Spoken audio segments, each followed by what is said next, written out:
Paul Thomas Allen es un anticristiano y su intento de atentado está motivado por ello. Lo decía Donald Trump en una entrevista telefónica con Fox News poco después del incidente que tuvo lugar en la cena de corresponsales en la Casa Blanca. He had a lot of hatred in his heart for quite a while, and he just, I don't know, it was a religious thing. It was strongly anti-Christian. Trump se refería al contenido de un manifiesto que el presunto agresor había publicado en redes sociales, un manifiesto en el que criticaba también muchos otros aspectos de la administración Trump y del propio presidente.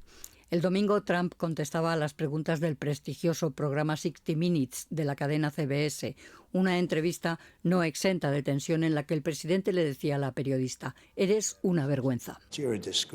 La presentadora Norah O'Donnell recordaba a Trump que en su manifiesto Allen afirmaba también que no estaba dispuesto a permitir que un pedófilo, violador y traidor le manchara con sus crímenes. No longer willing to permit a pedophile, rapist and traitor to coat my hands with his crimes. Y le preguntaba directamente: ¿cree que se refería a usted? Do you think he was referring to you? La respuesta de Trump fue tajante. I'm not a pedophile. You read that crap from some sick person. I got associated with all stuff that has nothing to do with me. You should be ashamed of yourself reading that, because I'm not any of those things. Mr. President, La periodista le preguntaba también sobre el clima de violencia política que existe en el país. Eso es algo que se ha producido siempre, respondía Trump, y acusaba a los demócratas de estar fomentando la violencia actual. I do think that the hate speech of the Democrats, much more so, is very dangerous. I really think it's very dangerous for the country. Y una vez más, el presidente de Estados Unidos acusaba a los periodistas de ser gente horrible que solo destaca las críticas contra él.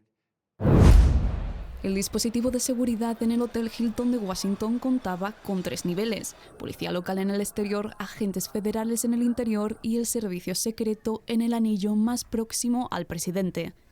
Desde el entorno de Trump se ha defendido que el sistema funcionó. El propio presidente ha asegurado que actuaron rápido y añadió que los agentes hicieron un buen trabajo. Those guys did a good job last night. Algo con lo que coinciden algunos analistas. Did a very good job. E incluso han llegado a justificar cómo llegó a pasar el control. Did you see how fast he was running? Pero hay elementos que generan dudas. El perímetro solo protegía completamente la zona donde estaba el salón de baile, pero no las partes más expuestas, como la alfombra roja. El único requisito para acceder aquí era una entrada en papel o incluso una foto de la misma, decían los presentes. La policía había cercado la zona, pero los detectores de metales estaban situados en niveles inferiores, próximos al salón de baile, que se localizaba en un sótano. Además, invitados y clientes compartían espacios sin una separación estricta, y el hotel continuó operando de forma regular para las personas que ya estaban alojadas. A pesar de los altos cargos que se reunían, presidente, vicepresidente y presidente de la Cámara de Representantes, el Departamento de Seguridad no declaró la cena como un evento especial de seguridad nacional. Además, el servicio secreto desalojó al vicepresidente Vance antes que a Trump, algo que luego el presidente justificó como que él realmente quería quedarse. Este escenario reabre una pregunta clave en Washington desde hace 2 años: si la seguridad fue suficiente o simplemente llegó a tiempo. Se pararon hace 250 años, pero Estados Unidos y Gran Bretaña han sido los aliados más sólidos desde el siglo XX. Ahora esa alianza se tambalea tras el choque entre el conservador presidente Donald Trump y el laborista primer ministro Keir Starmer. Quizá el viaje del monarca británico suavice las tensiones bilaterales. Todo comenzó como una diferencia estratégica sobre la participación del Reino Unido en el conflicto de Oriente Medio. El premier británico se negó a enviar portaaviones a la región para apoyar la ofensiva de Estados Unidos e Israel contra Irán, una decisión que no sentó nada bien a Trump, quien ha respondido con desprecios personales contra Starmer. Por desgracia, Keir no es Winston Churchill, se lamentaba, pero Starmer tiene clara cuál es su función. I'm the Prime Minister of the United Kingdom, and I make my decisions based on what's in the British national interests, and not what other people say or do. Starmer mantiene un prudente silencio, pero Trump no ha dejado de menospreciar y ridiculizar su figura en su red social. El último episodio fue la parodia que publicó en la que muestra a un primer ministro asustado antes de una conversación telefónica con él. ¿Y si me grita?, pregunta el asustado Starmer a su ayudante. Well, what if Donald shouts at me? What do I say, Lammy? Stammer ha intentado rebajar la tensión y semanas después se ofrecía a enviar portaaviones para garantizar el libre tráfico en el estrecho de Hormuz. Ya no necesitamos al Reino Unido, ha respondido Trump. No, we want things sent before the war, not after the war is won. So, yeah, I'm disappointed with Carol. Las diferencias entre los históricos aliados abarcan otras cuestiones como la política arancelaria de Trump, sus intentos por anexionarse Canadá o Groenlandia o el apoyo estadounidense al genocidio de Israel en Gaza. Ahora el viaje de los reyes británicos se perfila como una delicada operación diplomática destinada a suavizar las relaciones en un momento tan incierto. Con las negociaciones directas entre Irán y Estados Unidos en punto muerto, entra en juego de nuevo la diplomacia indirecta. Porque después de visitar Pakistán y Omán, el ministro de Asuntos Exteriores iraní está hoy en Rusia. Allí se va a reunir con el presidente Putin. Van a abordar, entre otros asuntos, la reapertura del estrecho de Hormuz. Teherán estaría dispuesto a abrirlo si Washington también levanta su bloqueo y acepta dejar la negociación nuclear para una fase posterior.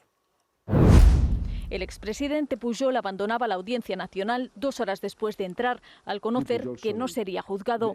Lo que vamos a decirle, que ya que está el señor Jordi Pujol Solí, que se puede marchar. La Fiscalía pedía para él 9 años de cárcel. Le consideraba el líder de esta supuesta trama junto a su mujer, Marta Ferrusola, que ya fue exonerada en 2021 y falleció hace 2 años. Han sido 12 años de instrucción, con el foco centrado básicamente en el hijo mayor de los Pujol. La Audiencia Nacional comenzó a investigarle en 2012, cuando su examante declara ante la UDEF que lleva bolsas de dinero a Andorra. Jordi Pujol Ferrusola se enfrenta a 29 años de cárcel por 5 delitos. Ha declarado que todos sus negocios han sido legales. Todos los negocios han sido transparentes y fiscalmente abiertos en España. Y como ya argumentó su padre, defiende que la fortuna oculta en Andorra procede de una herencia de su abuelo Florenci.